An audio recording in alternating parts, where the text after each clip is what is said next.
Hi friends, welcome back to Lithika fam. ఈరోజు బాలా త్రిపుర సుందరి పూజ. ఈ బాలా త్రిపుర సుందరి పూజకి మా ఇంటికి వచ్చిన చిన్నారి లక్ష్మీదేవులు ఎంత చక్కగా ఉన్నారు కదా. సరే, మనం పూజ చూసేద్దాం. బాలా త్రిపుర సుందరి గై కొను మహారతి, గానలోల జాలమెలా దారి చూపుమా. ఓం క్లీం శ్రీం అనుచు మదిని తలుచుచుంటిమి, ఆపదలెడ బాపవమ్మ అతివ సుందరి. ఓం క్లీం శ్రీం అనుచు మదిని తలుచుచుంటిమి, ఆపదలెడ బాపవమ్మ అతివ సుందరి. బాలా త్రిపుర సుందరివి గై కొను మహారతి, గానలోల జాలమెలా దారి చూపుమా. బాలా త్రిపుర సుందరి గై కొను మహారతి, గానలోల జాలమెలా దారి చూపు. చక్కగా పిల్లలందరినీ కూర్చోబెట్టేసేసి కాళ్ళకి పసుపు రాస్తున్నట్టు పసుపు రాసేసి పారాణి పెట్టేసేసి కుంకుమ వాళ్ళకి పెట్టేసి మనం ఆ పిల్లలందరికీ తాంబూలం ఇచ్చేసేసి ఆ తాంబూలంతో వాళ్ళు ఆశీర్వాదం ఇస్తారనమాట. వాళ్ళందరి దగ్గర ఆశీర్వాదం తీసుకొని మనము దేవుడి దగ్గర వెళ్ళి దేవుడికి దండం పెట్టుకోవాలి. దండం పెట్టుకుని పూజ చేసుకోవాలన్నమాట.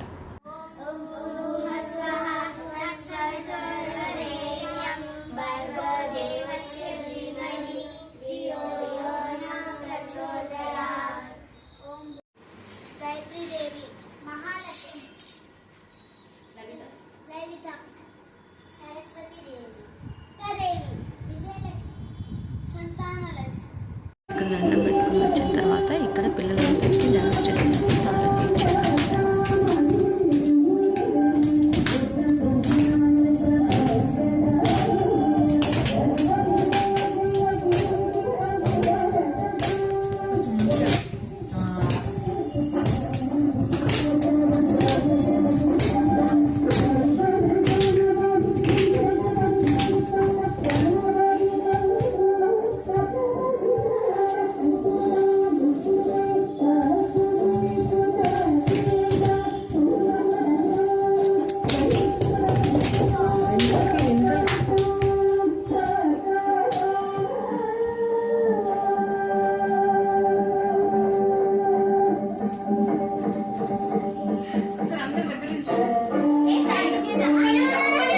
ఇక్కడ చూడండి.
మన ఇంట్లో ఏ పూజ అయినా సరే, మన పిల్లలకి సంగీతం వచ్చినా, డ్యాన్స్ వచ్చినా, లలిత కళలు ఏది వచ్చినా అప్పుడు మనం అక్కడ పూజ చేసే టైంలో చేస్తే అమ్మవారే వచ్చినట్టుగా ఉంటుంది. అందు గురించి నేను ప్రతిసారి చేపిస్తాను. ప్రతి సంవత్సరం ఈ పూజ చేస్తానన్నమాట. నాకు ఈ పూజ అంటే చాలా ఇష్టము. అమ్మవారికి చేస్తూ ఉన్నప్పుడు ఇలా చేసిన తర్వాత కొన్ని మెమరబుల్గా ఉండడానికి కొన్ని పిక్చర్స్, వీడియోస్ తీసుకున్నాను. Hope you like this video. Please like, share and subscribe to Lithika fam. మళ్ళీ ఇంకా కొన్ని మంచి మంచి వీడియోలతో మళ్ళీ కలుసుకుందాం.